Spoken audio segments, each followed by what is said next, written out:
In our previous lecture, we have derived methods for finding multiple roots of a nonlinear equation. We have also derived the implementation of the Newton-Raphson method for a system of nonlinear equations. We have also given what is the importance of a system of nonlinear equations. But polynomial equations form a important class of nonlinear equations. They occur in many application areas. The application of Newton-Raphson method can be simplified if you view it in a different way. Of course, we can apply it directly the Newton-Raphson method of polynomial equation. That means if you just write down what is f of xk, f prime of xk, we can do it. However, the evaluation of a polynomial using its powers as x to the power of n, x to the power of n minus 1 and so on, when the degree is very high, evaluation of a polynomial at a particular value is very expensive and very prone to round off errors.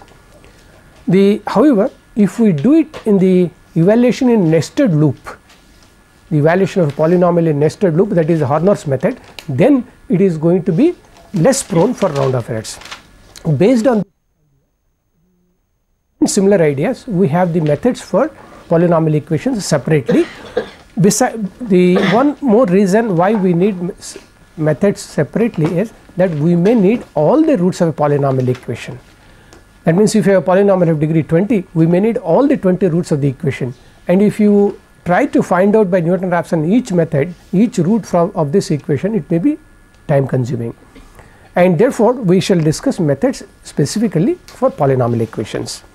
Now let us write down a polynomial equation of a degree n. So we should denote p for polynomial, n for degree, and it is a polynomial of x, function of x, that we will take it as some a naught x to the power of n plus a1 x to the power of n minus 1 plus so on a n minus 1 of x plus a n is equal to 0, where the leading coefficient a naught is not equal to 0, otherwise it would be a polynomial of lower degree, and we will take all ai's or real constants. They are all real constants. Now obviously the roots of this equation may all be real. So there is one possibility, that one is it has got real roots, or we may have some roots are real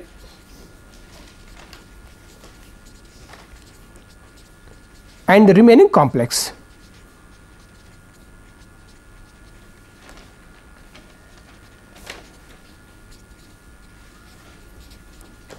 And the third case is that it has got all complex roots. It has got all complex roots.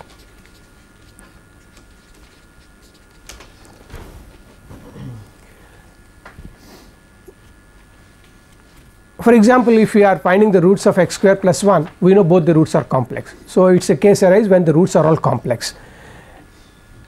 But we all know that if the coefficients of a polynomial, they are all real, then complex roots occur in pairs. So if we are talking of a complex root, we are talking of complex pairs. So all these roots that we are talking of complex roots they are complex pairs. That means if p plus iq is a root, then p minus iq is also a root of this equation. So it will occur as a pair. Now in the case of polynomial equation, it will be useful for us to know some information about the polynomial. What we mean by is, what is the exact number of roots that this polynomial equation has got, how many complex roots it may have. That means the information that we would be interested in the polynomial is, the one important thing is, what is the exact number of real roots.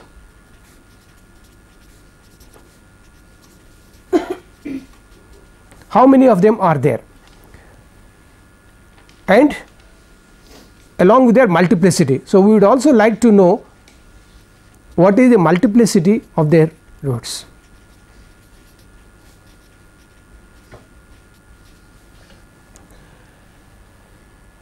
And not only that, we know that the number of roots, real roots, we also would like to know what are the intervals in which the roots lies. So we would also like to know what are the intervals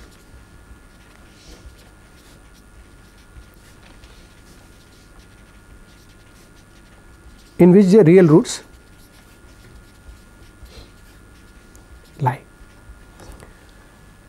Of course, one way for the second part is that we know the intermediate value theorem can be used and we can get it. However, we would like to have an alternative way where it can give us the exact number of real roots that a polynomial equation can have. Now, we already know something from almost from our school studies. There is what is known as Descartes rule of signs for finding the number of roots of a polynomial equation, a bound for the number of real roots in an equation. Let us just see what that rule is, so that we will modify it and then give a rule wherein we will be able to say what is the exact number of real roots. What we do is we take a polynomial, then we write down all the signs in the coefficients with a plus sign, minus sign and coefficient. If any particular power of x is missing, we continue the sign of the previous coefficient. Then we count the number of changes in signs. That we shall say that this polynomial has got this many change of signs. Similarly, we can put x is minus x and can consider Pn of minus x, and then I can do the same thing, find the number of changes in sign in the coefficients. So, what we want to write it, we will say that write the signs of the coefficients.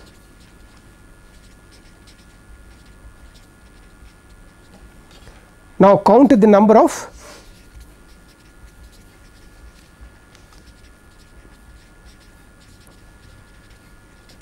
changes in signs. Now, we will say if a power is missing,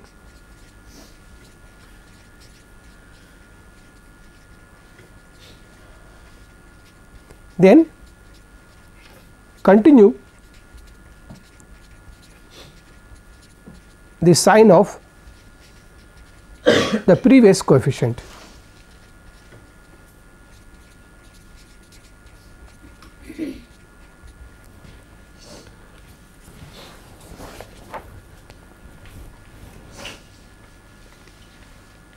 Now, let us just take a simple example for this. How we are going to write it? Let us take a polynomial P3 of x is equal to x cubed plus 3x square minus 2x plus 1. And we are not really looking at the magnitude of the coefficients. We are not looking at the magnitude, we are only looking at the sign of the coefficients. So, let us write down what are the signs here. The sign this is plus, this is plus, this is minus, this is minus. Oh, sorry, plus. So, I have got here one change of sign, I have got here one change of sign. So, I will say that there are two changes in sign for this equation.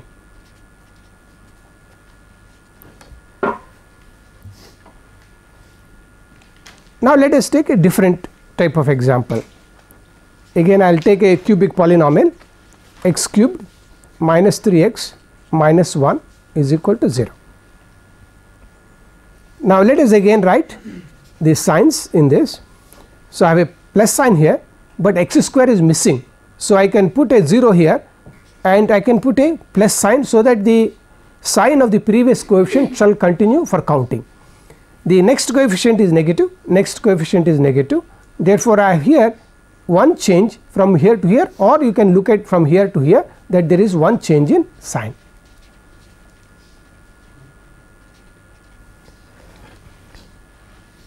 Now, based on these signs, we have what is known as the Descartes rule of signs. It is called the Descartes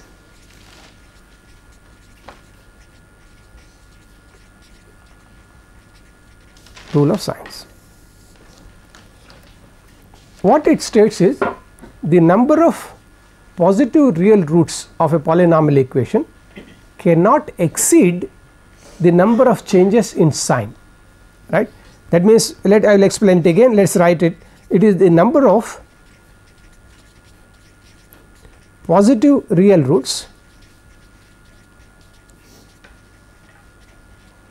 cannot exceed the number of changes in sign in P n x.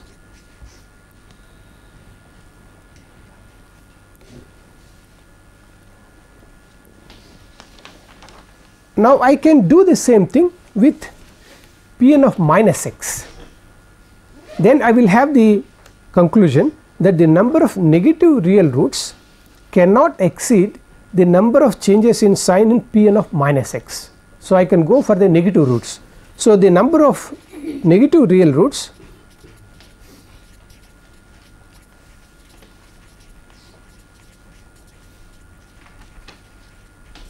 cannot exceed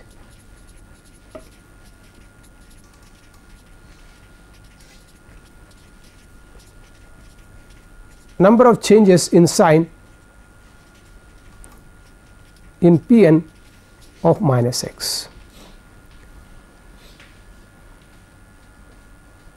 In other words, this rule gives us an upper bound for the number of real roots.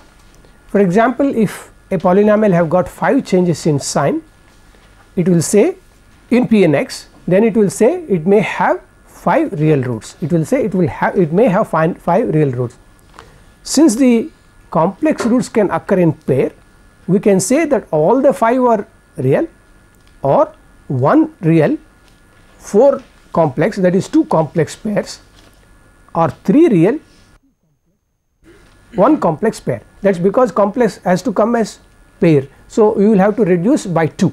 So either it will have 5 real roots, or 3 real roots, 2 complex, 1 real root, 4 complex. So that way we can give the upper bound for the number of positive real roots as well as for negative real roots.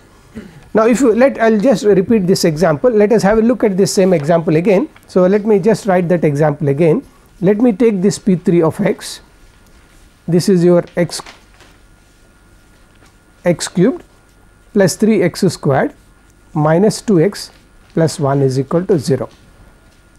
Therefore I have for P3x let us write down the signs of this. So we have plus, plus, minus, plus. So we have got here 2 changes.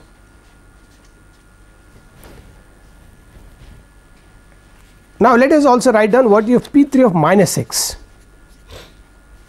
P3 of minus x. Now P3 of minus x gives minus x cubed. Put x is minus x here. I will have plus 3x squared. I will have plus 2x here, and we have plus 1 here. Now I will look at the signs of the coefficients of this particular polynomial. So I have a negative sign, plus sign here, plus sign here, plus sign here. So I have got 1 change of sign here.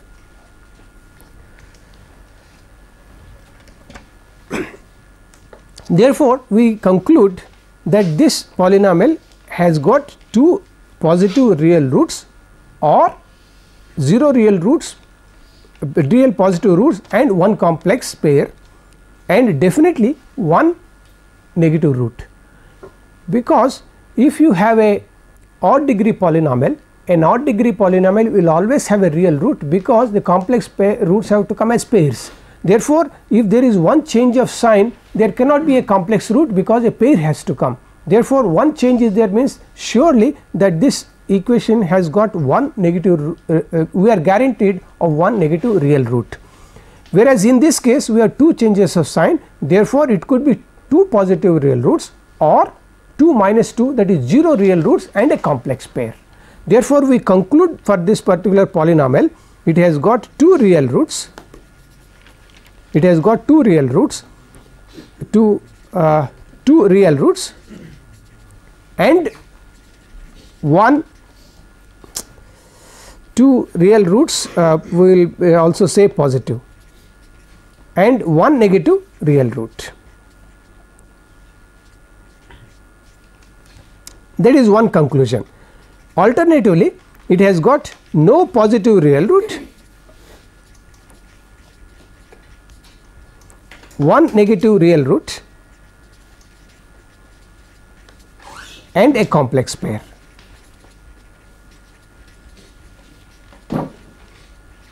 And a complex pair. Now as I mentioned earlier, an odd degree polynomial will always have a real root. So an odd degree polynomial has always a real root. Whether the real root is positive or negative, that we can decide upon by testing these changes in signs, but an odd degree polynomial always has got definitely a real root.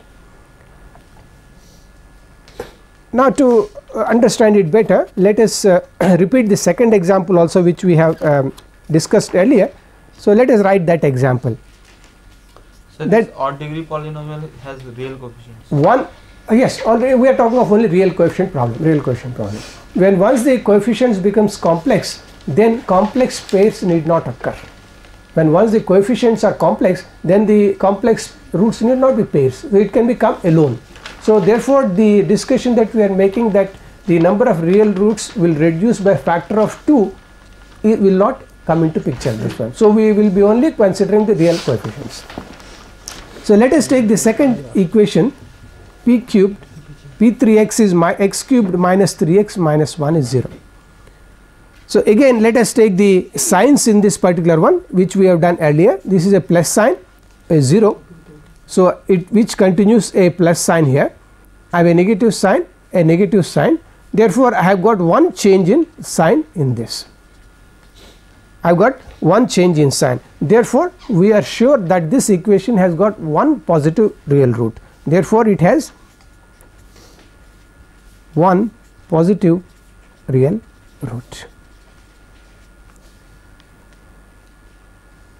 Now we consider whether there is any negative root, so I will put x is equal to minus x in this, so I will get minus x cubed plus 3x minus 1 is equal to 0. Now I will write down the signs again. This is negative, now x square is missing, so that will be 0, so sign, negative sign will continue. Then I have a plus sign, I have a negative sign, so I have one change of sign here, I have one change of sign here, so I have got two changes in sign here. Therefore I conclude that the polynomial has two negative real roots or a complex pair.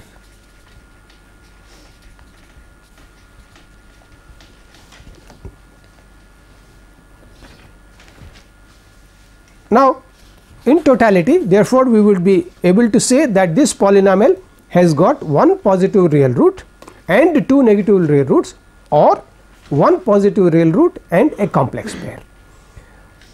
Now therefore the Descartes rule of signs gives us only a bound for the number of real roots. If a polynomial has got 10 changes in sign, it will at the most say that it may have 10 real roots, but it will not say that it will have exactly 10 real roots, or it has got exactly 6 real roots. And this particular aspect of the exact number of real roots can be obtained by forming what is known as Sturm sequences and using what is known as Sturm theorem. It is a very simple application. So let us define what is a Sturm sequence.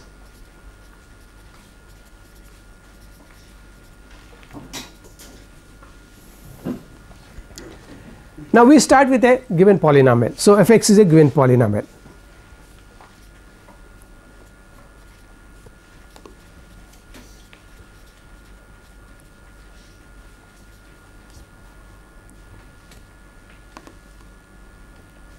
Now let us differentiate f(x) and denote it by f1. So we will differentiate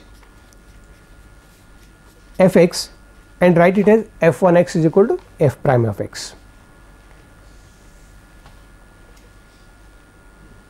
Then what I do? I will divide f(x) by f1x, divide f(x) by f1x and find its remainder. Find the remainder of this ratio.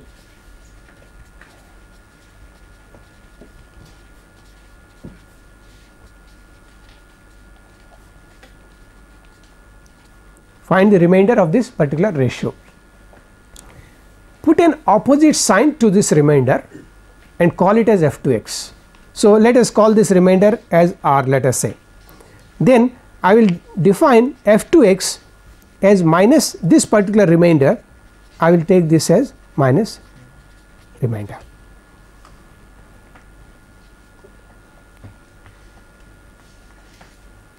all right, of f x upon f prime x. Now I repeat the procedure, that is I will take f1x, f2x, I will divide f1x by f2x. This division is ordinary division. Find the remainder, put the opposite sign to it and call it as f3x. So I would define f3x as opposite sign of the remainder of f1x by f2x.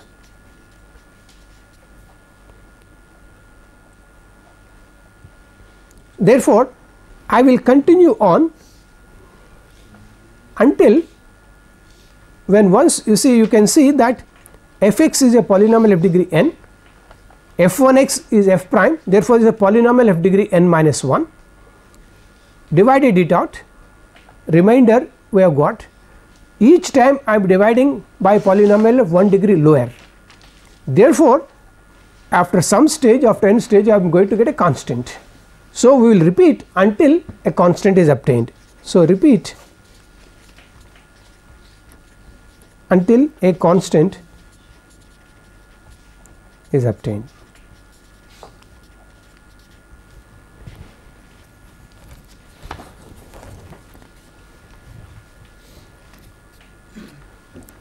Now this gives us a sequence of functions.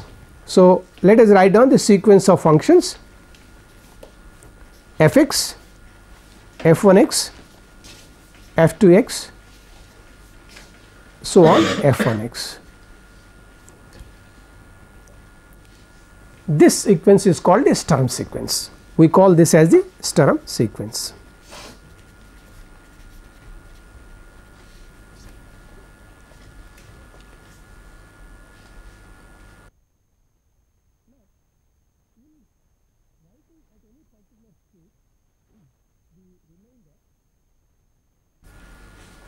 We can see that right through we are interested in only the sign of the remainder. Therefore, when I get f2x as a rational coefficient in the leading term, since we are interested only in the sign, I can throw away or remove that particular coefficient from there. Let us suppose I have got 16x plus 64, 16x square plus 64x.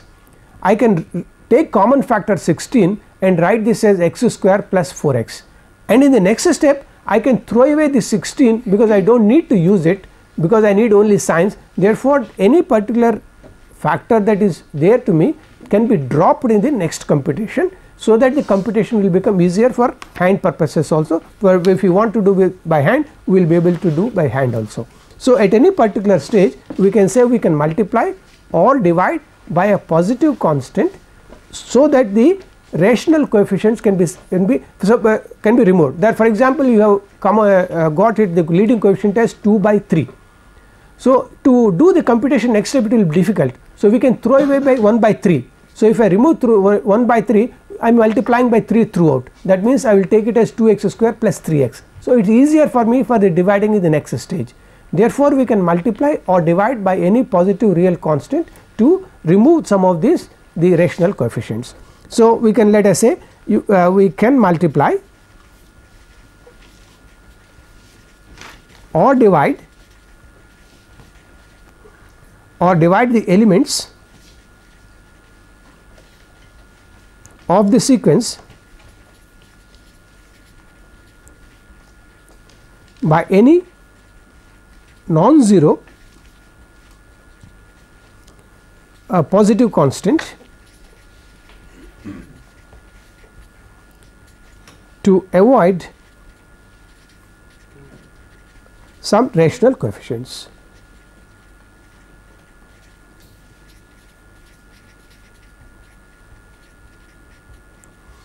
So the main idea here is to remove the rational coefficient, that is simplify over divisions. Now we give the what is known as the Sturm's theorem. So let us write it in the next sheet. Let's define what is the Sturm's theorem.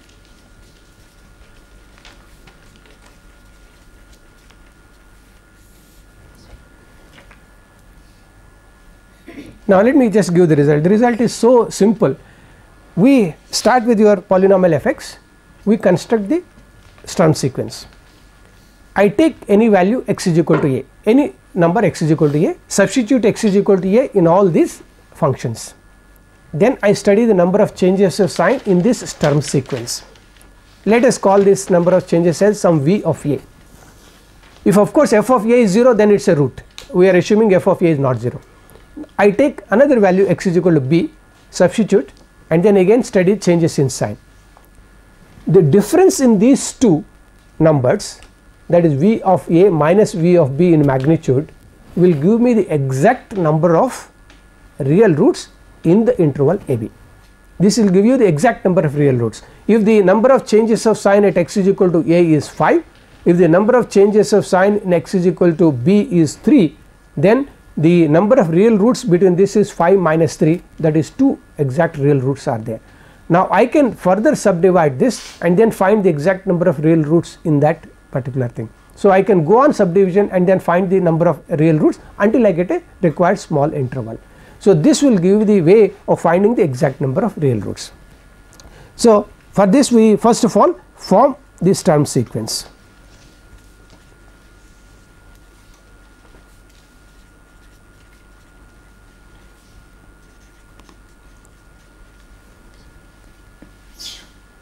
Then let us take any number. So let x is equal to a, and of course f of a is not equal to z. I mean what we are saying is f of a is equal to 0, x is equal to a is a root. So therefore we need not consider this particular case. Now we will say let Va be the number of changes of signs, be number of changes in signs in this Sturm sequence.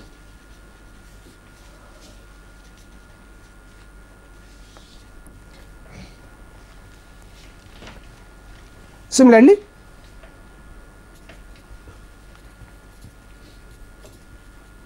let V of b be the number of changes of signs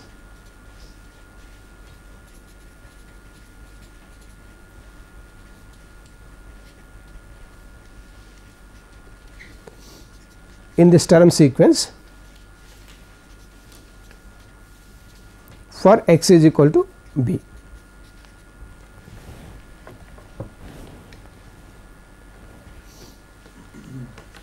Now we have already mentioned that if any function is missing in between, that means a function turns out to be 0 at x is equal to b, we continue the sign of the previous function. Just as we are counting the signs in the coefficients, here also we say that if any function, if any fi is equal to 0 for x is equal to a or b, then we continue the sign of fi minus 1. That means in the Sturm sequence that we are following f1, f2, f3, we have got any fi is equal to 0, we just take the sign of the previous coefficient, previous function, and then continue in the counting in the sign of this one. Now when once you are able to find this number of exact roots, then we will be able to find the number of complex roots. It is possible for us to modify it slightly and find the multiple roots also. I will just explain what would happen in the, if there is a multiple root, what happens to the coefficient. There will be change in coefficients. When once you decide the roots, then I can, total number of roots for the polynomial equation are n. So I can subtract this exact roots that we have real roots, and then I have the number of complex roots. So using this theorem I will be able to tell exactly the number of positive real roots, exact number of negative real roots, and the exact number of complex roots. So that is the importance of this Sturm theorem.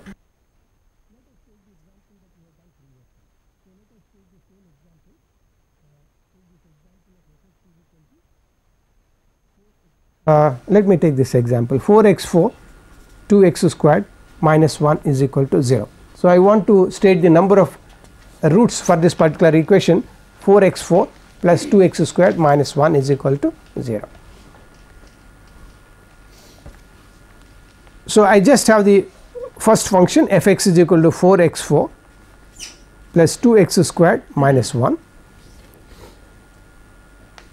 I differentiate this and put it as f1. So, this is 16x cubed plus 4x. Now, we are saying that there is a common factor here which I can throw it away. So, I will write it as, or I will take it as f1x as 4x cubed plus x. So, here we have 4 is removed. So, this is what we said, we need not consider that factor at all, we can just remove that factor from f1x. Of course, we are removing only the positive constant. Now, I will write down my f2. Now, I will divide fx by f1x, that is 4x4 plus 2x squared minus 1 divided by 4x cubed plus x. And this division which we are talking of is the manual division, is ordinary division that we can do. That is, I can see that I will have to multiply this by x plus subtract it x squared minus 1 divided by 4x cubed plus x. So, this is nothing but we can just check it up, we can 4x to the power of 4 x square plus x square 2x square minus 1. Now, what we are stating is the remainder of this is x square minus 1. So, the remainder of this is this quantity. Therefore, I will denote f2x the opposite sign of x squared minus 1. Therefore, I will write f2x is equal to minus sign of remainder, that is minus sign of x squared minus 1, that is equal to, let us write it as minus x squared plus 1.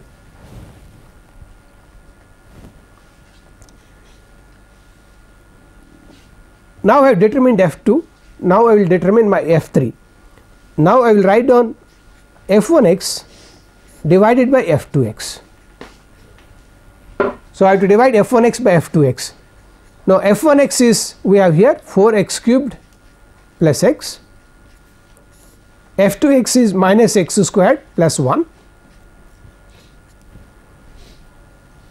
So, I can just write this as minus 4 times x plus 5x by x squared plus 1. So, this is 4x cubed minus 4x plus 5x, that is plus x minus 1.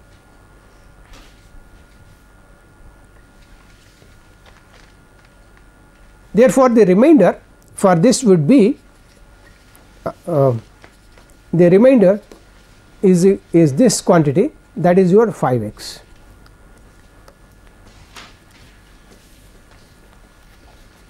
Therefore, I would define my next function f3x is equal to minus of the remainder, that is equal to minus 5x.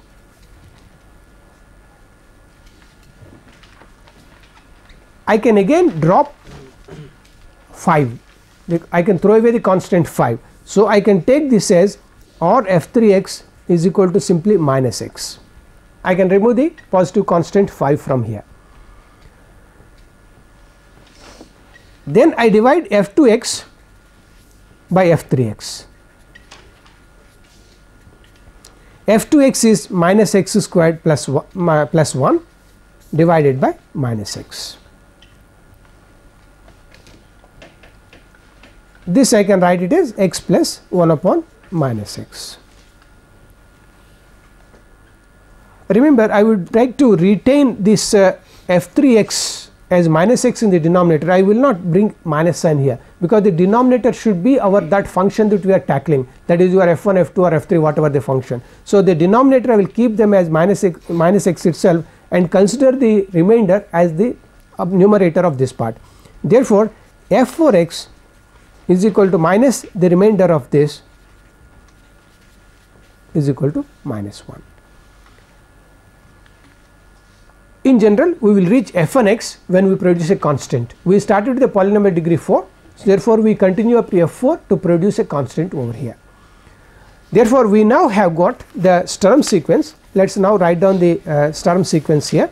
The Sturm sequence will be fx, that is a given function, 4x4 plus 2x squared minus 1. f1x is the next of these functions, 4x cubed plus x. f2x is the next function, that is minus x squared plus 1. f3x is equal to minus x, and f4x is minus 1.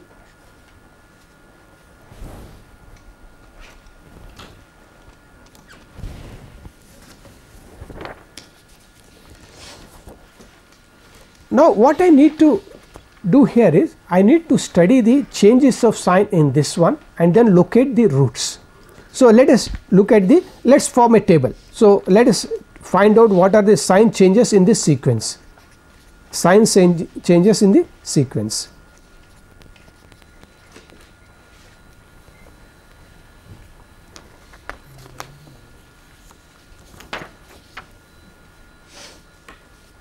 Now let us write down the fx here, f1x, f2x, f3x, f4 of x and v of x. V will be the number of changes in sign in this one.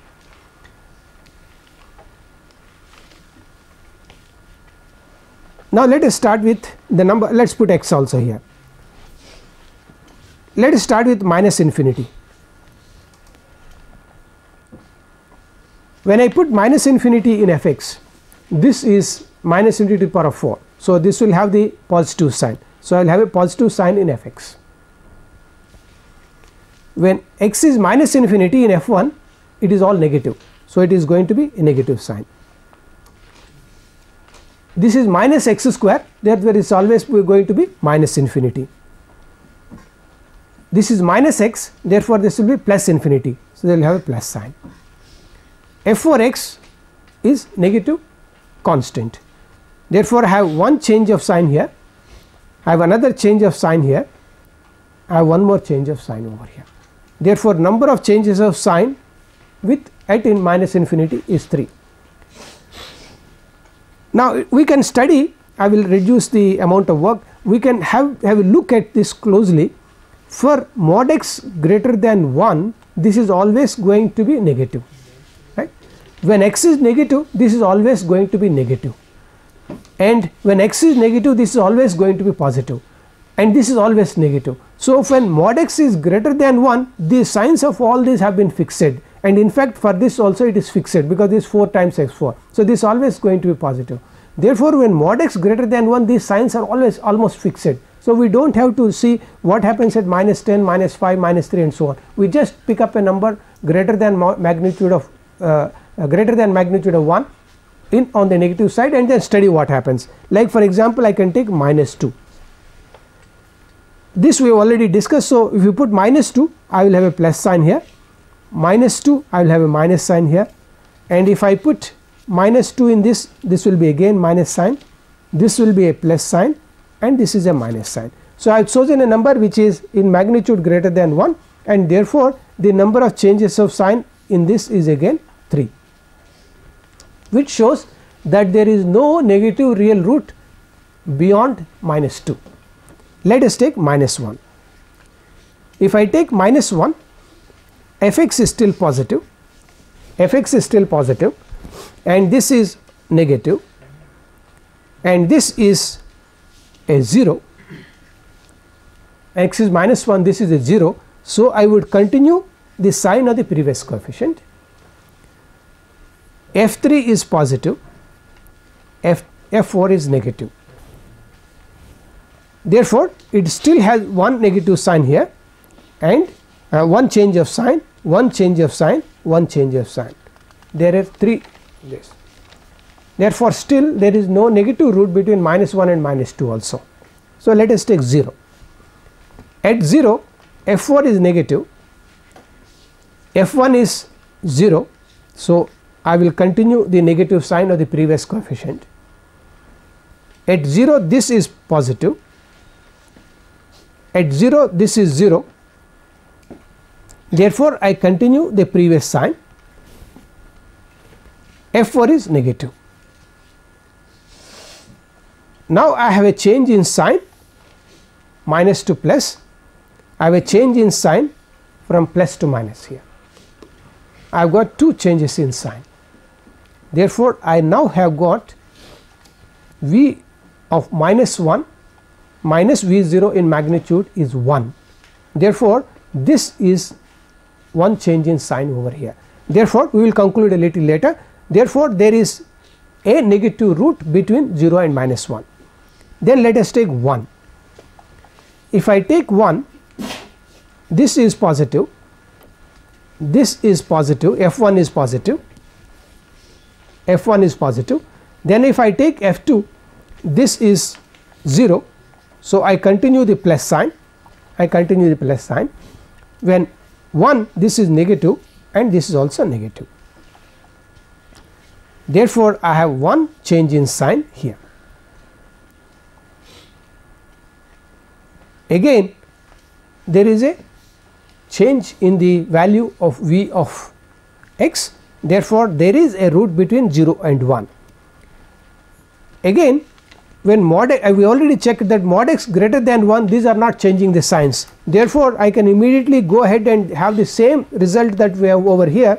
I can put 2 here now and then write down the signs that we have already we have earlier. This is going to be plus sign, this is going to be plus sign, this is a negative sign, a negative sign and a negative sign. Maybe I would just bring this sheet over here and put it here. So, we can see that when x is equal to 2, this is a positive sign, this is a positive sign, this is a negative sign and a negative sign. So, I now got one change of sign only here.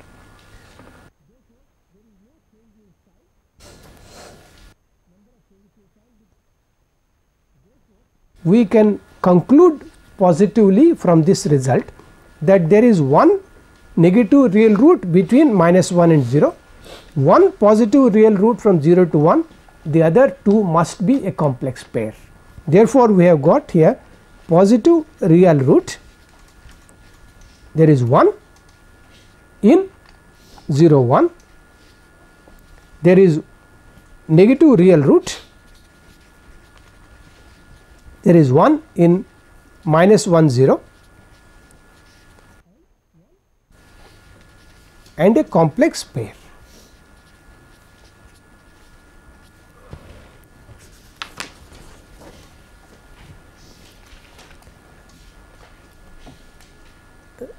Therefore, from this example we have seen it is possible for us to tell exactly the number of real roots, and this term sequence will then automatically give us the interval in which the root lies.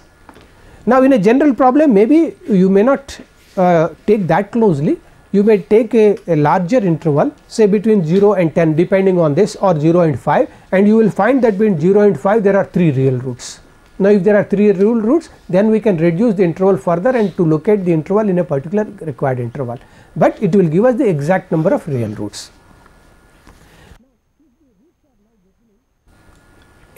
We know now that the root lies in an interval and the exact number of real roots is known. Now, how to find these real roots? The problem is to now to how to find these roots.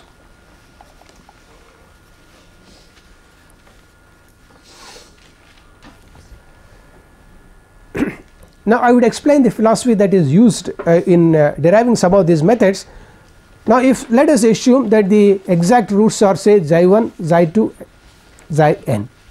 Let us say that these are the roots of the given polynomial xi1, xi2, xin.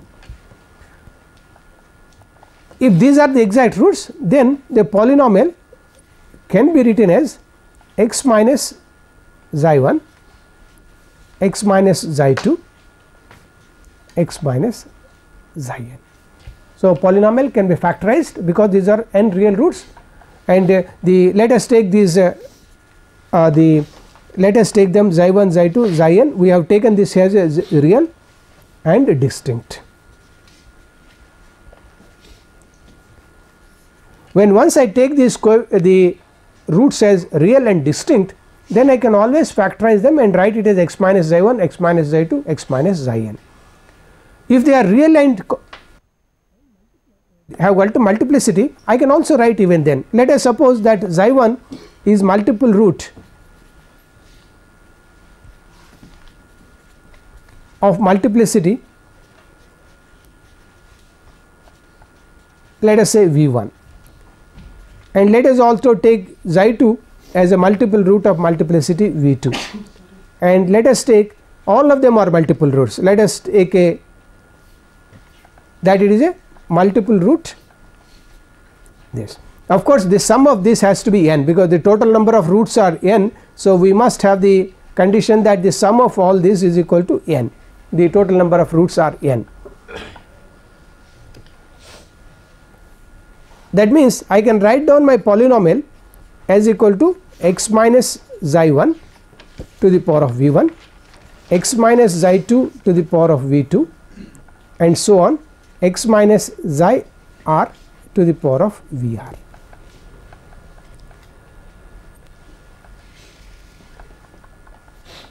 What we would therefore would do is, if I want a real root, I will try to extract a real root from that particular equation.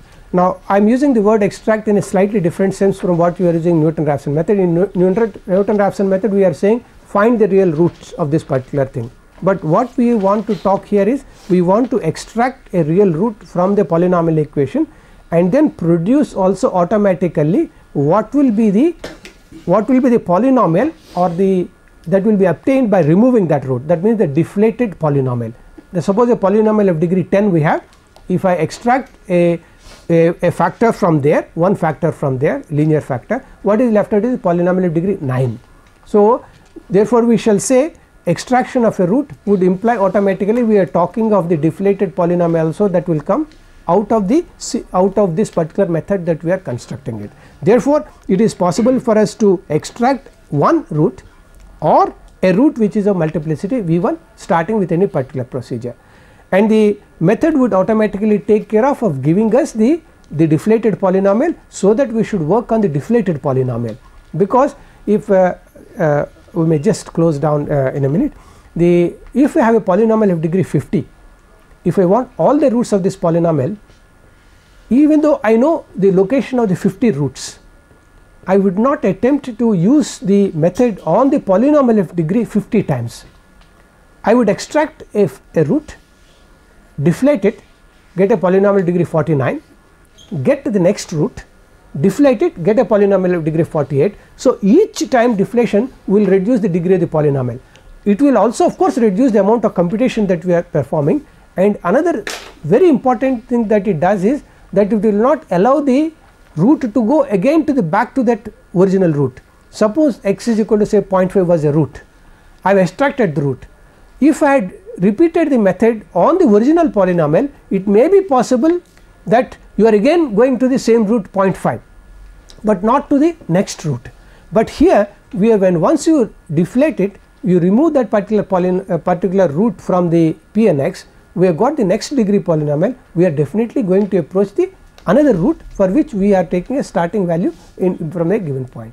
Therefore, this reduces the computation also. It is called the process of deflating the polynomial and then getting all the roots. And finally, after some stage it will come down to a quadratic factor, and that quadratic factor we can find out the two roots of the quadratic factor and get all the roots. Okay, we will conclude for today.